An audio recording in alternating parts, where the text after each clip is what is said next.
it is that. It is walking out and seeing a 25-foot rainbow arch stretched across the street. It's seeing old people thanking us for having this event because 30, 40, 50 years ago, this would have never happened, in their community.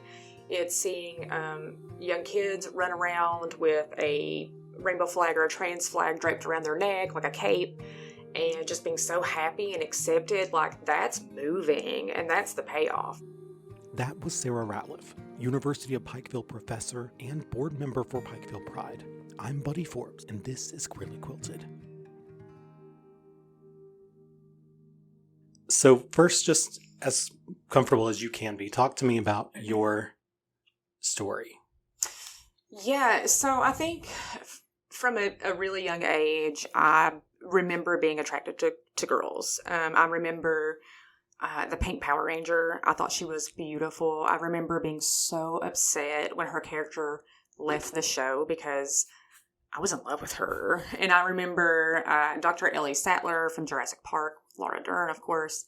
I thought she was beautiful. I couldn't understand why people were focused on other men, because I was like, look at these beautiful women. And then I was obsessed with Gwen Stefani as I got older, and that just never went away. And I guess I kind of thought of that as though, I appreciate, beauty, maybe. I'm attracted to all people. But I dated boys all through school, married one, and it just never fit, I wouldn't say that my family was explicitly, outwardly homophobic or even very, very religious. But they made fun of gay people in and around my environment.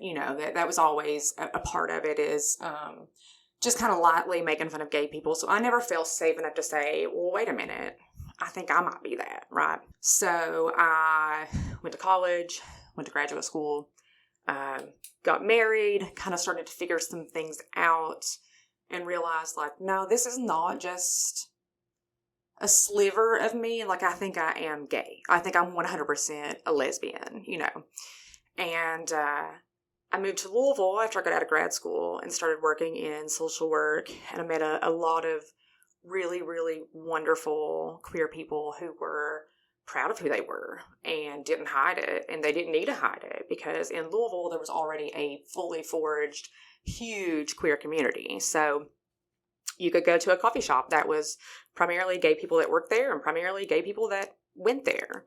You could go to gay bars. You could go to, stores that sold lots of queer-friendly merchandise. You could find all of that community there, but you couldn't find that here. So I think I didn't really feel safe coming out until I was around an actual community, queer community, with people who were confident in themselves. So found that.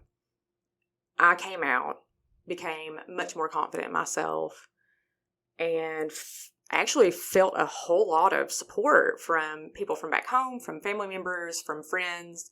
I was so scared of being ostracized for being true about myself, but that's not what really happened. I had a couple people who weren't okay, but those bridges have been mended. Everything's cool now.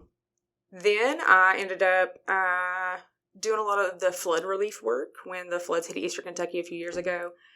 And I was able to come back and forth and from Louisville to Eastern Kentucky and help out my neighbors again. And it really kind of instilled a desire to come back home. So I made the decision to move from Louisville back to Pikeville and continue to be my authentic self. I'm not scared of who I am or ashamed of who I am, so I don't hide it. But I kind of felt the need to come back here and create that community here. So that's what leads me here today. And I really want to talk a lot more about that, the creating the community. You said that you didn't feel safe to be that authentic self while you were here because you saw that community elsewhere. So now bringing that here, Pikeville Pride, all of the things that you're a part of here, kind of talk about that and creating that safe space for yourself here in the mountains. Yeah, so about 2 years ago, I got involved with Pikeville Pride, which was already a functioning rural LGBTQ organization. So I've helped for the past 2 years. I've been a board member for the last year.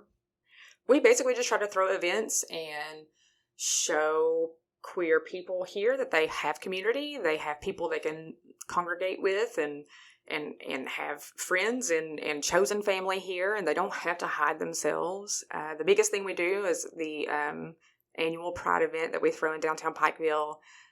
Last year, we hosted about 4,000 people. We had Eureka O'Hara, a drag queen who was on RuPaul's Drag Race, who's pretty notable.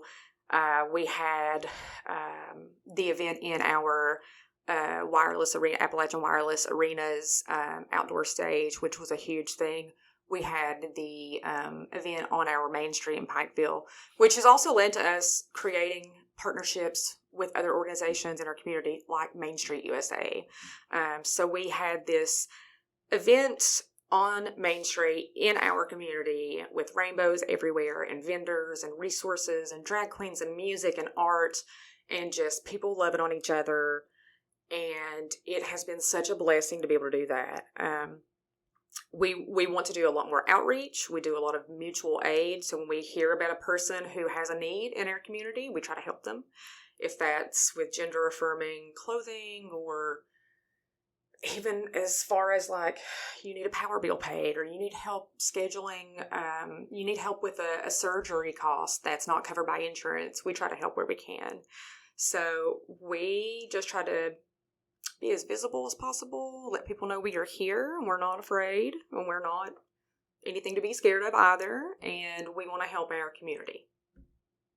As someone who grew up here, a lot of this generation that we're with now is a lot more open, a lot more, I don't even want to say accepting, just a lot more welcoming. It's just a different generation that we're seeing coming up.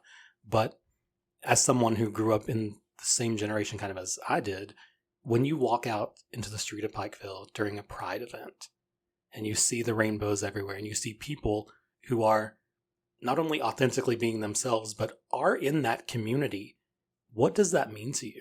Oh, it means everything. I mean, it is the payoff. We're volunteers. We don't receive a paycheck for the work that we do, and we don't think of it as that kind of thing. It is that. It is walking out and seeing a 25-foot rainbow arch stretched across the street. It's seeing old people thanking us for having this event because 30, 40, 50 years ago, this would have never happened, in their community.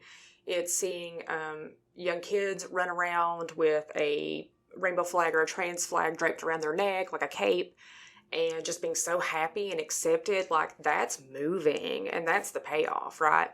So the day of, I'm just going to go ahead and speak for the rest of our group. We just weep. We just cry the whole time because it's like, this is what we needed.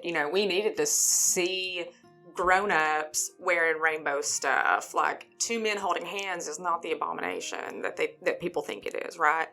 But we need kids and younger people to see that and see that it's okay. So the fact that we get to create this space where people can come in and bring their partner and be open about who they are, it's just amazing. Like, that is a feeling that I can't sum up other than just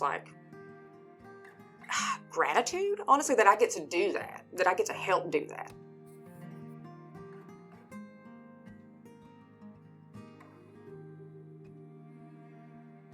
And if you were to be able to talk to young Sarah, say one thing to young Sarah, because for me, that's kind of what this podcast is for. I made a post, but I was talking with people about, does anyone really want to hear this? And I was like, I don't know if anyone does, but I needed to back then. Mm-hmm. If you were to talk to you back then, who was going through the things that you couldn't even understand, what do you think you would say? I think, assuming situation didn't change, we're still looking at young Sarah in 95, 96, when I'm first starting to develop crushes on girls. I think I would say, just hold on. Just hold on. Yes, this is normal. You're okay. You may be able to pursue this with somebody. You may not. But one day this will be better. One day this will be better, And one day you'll be able to make this better for other people. I think that's what I would say to her. Because it was just hard. And I know that you know what I'm talking about. You know, growing up in church, growing up in a very Christian-dominated environment. And not everybody hates gay people. Not everybody talks about gay people in church, but some people do. And so I know young Sarah wouldn't be able to avoid that. But I think I would say things are going to be tough. If you want to take this route, you can absolutely do it. But you're going to be a trailblazer. You're going to be one of the only ones, and it's going to hurt. But hold on and you'll be able to do it. I think that's what I would want her to hear. Can you imagine back then if you had a you? If a person like you had existed in your life? Did you even see that as a possibility? And so I did have that. I had two of me back in the day. There were two women in my hometown who were previously married to men, had children, ended up committed to each other for many, many years, and raised their children like siblings. They were huge, huge, huge influences for me, in the sense that I could see them and see, well, that's two women together who live together. They have children together. They have a home together. They have a business together. You know, they go on family vacations. My family didn't take vacations, you know. They had college funds for their kids. They were, from the outside, it was like they're doing everything right. You know, like they are what I want to be able to do. But they were not open. Everybody knew it. Everybody knows both of these people. And I know that you know both of their children. But they couldn't be open. I never saw them once touch each other. And I don't mean like romantically. I never saw them hold hands. I never saw them hug. But I never saw them like, you know, touch the other's shoulder and say, hey, I'm scooting behind you. You know, excuse me. Never saw that. And I noticed that then. And I picked up on that then. But it was because of fear, you know. So while I did have that representation to look to, I still knew then that it wasn't accepted all the way, you know. Right. Since I've come out, I have been able to go to both of those women and say, hey, I want you to know that you being in my life was very important.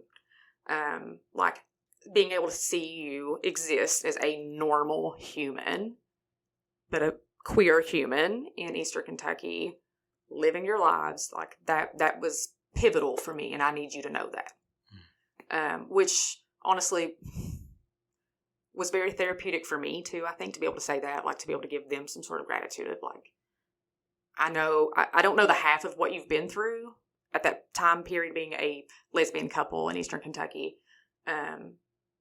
But God, I'm so grateful for you. Yeah. I could see that. I mean, I know for me, coming out wasn't what I expect. I was never really afraid of what other people, I guess, would say. I think I had just created in myself a different version of me. And, you know, coming out to other people, I didn't know if it would be safe, but I also kind of knew that it would be safe because I knew who I was surrounded by. For me, it was a lot of the church. But having that to look at and seeing a representation, even if they couldn't be open, of queer Appalachia, that had to be pretty powerful for you. So I understand why for you talking to them and saying, you know, you had an impact on me just by existing. Yeah. Like, and I think that's so powerful that we lived in a time where just seeing someone exist was a sliver of hope. Mm-hmm. Absolutely. Yeah. It's wild. So for you, what is your hope for, I mean, I know you're part of so many different things. Kind of, you've already talked about pride. Kind of, you know, what is your hope for developing and continuing to cultivate a place where you say, we are here? You know, Appalachia is such an interesting place, and I love this area so much. I've always loved this area. And I think overall, this is one of the most accepting places you could go to in a lot of ways. Very odd. There's some nuance to it, but I think overall people are just like, well, you know, if they leave me alone, I don't care. You know, like if if you're not bothering me, I don't really care what you do. You know, yeah, I've got that weirdo neighbor up the road that God knows what he's building in his garage, but if he leaves me alone, we're good. Not that you should support that, but I think my overall goal is to just kind of, I don't want to change the culture. I think I want to highlight the accepting, tolerant nature of this area, and just kind of keep creating spaces and events and places where people feel accepted and feel like they can be who they want to be, and then just keep showing the whole world that, like, Appalachia's okay. You know, like, I can't work on queer issues without working on Appalachian issues at the same time, because I can't separate those identities from who I am. You know, like, those are equally important in my identity or in my world.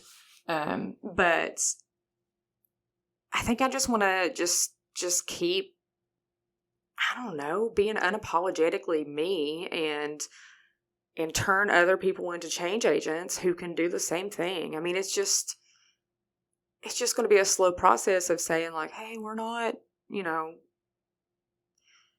abominations and you know, demons incarnate. Like, I'm just a professor. Like, that's all I do. You know, I play Dungeons and Dragons, and I go to trivia every night or every Thursday night, and, like, I'm not doing anything scary. You know, I think it's just the continuation of breaking stigmas and stereotypes is my big goal, and showing people just how accepting we really are here. And are there any, like, media resources? I'm talking like books, songs, anything like that I mean, we've seen the growth of Silas House here in the mountains. Oh, yeah. The Tyler Childers music video was in every headline. Huge. Yeah. Is there anything like that you're seeing right now that you say, you know, this is something maybe someone should look at? Willie Carver, absolutely is my go-to. Willie Carver was Teacher of the Year a few years back, and then had to resign from his teaching position because of homophobia. He's a poet now, and he is just an all-around advocate for all things queer and all things Appalachian. So I recommend Willie's his literature. His most recent book, I believe, is Gay Poems for Red States. So I would definitely say that. There are a ton of podcasts about Appalachia that also feature, like, intersectionality, like queerness, like Inside Appalachia is one. That's an NPR podcast that I listen to a lot. They featured Willie. They featured some other prominent people in the queer movement. I think Appalshop, I always want to give dues to Appalshop, because they are the documentarians of our culture here, and they celebrate all ways of Appalachian life. They've been such big supporters of Pikeville Pride. So I think you should just look at the media being produced by the people in the movement, of course, right? So those are my go-tos right now. Awesome. And anything that you would like to plug for the social medias for Pikeville Pride, anything like that, you can do that as well. Sure. We will have our annual event. I believe it will be mid-October, the 12th or the 13th. I'm not 100% confident on that just yet, just because I don't have a calendar in front of me. And, right. You know, my brain is messy. But yeah, we'll have an annual event in mid-October, and we hope to do bigger, better things as always. So look for an event with vendors and resources and music and arts and drag and all the fun stuff that we like to do. Also want to plug Pikeville Main Street.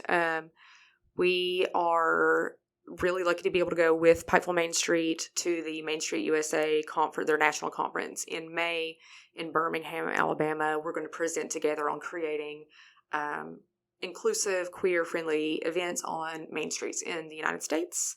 So we're really pumped about that. So I just want to thank them for thinking of us. We have a ton of events in Pikeville constantly on Main Street, so always check those out, like Hippie Fest.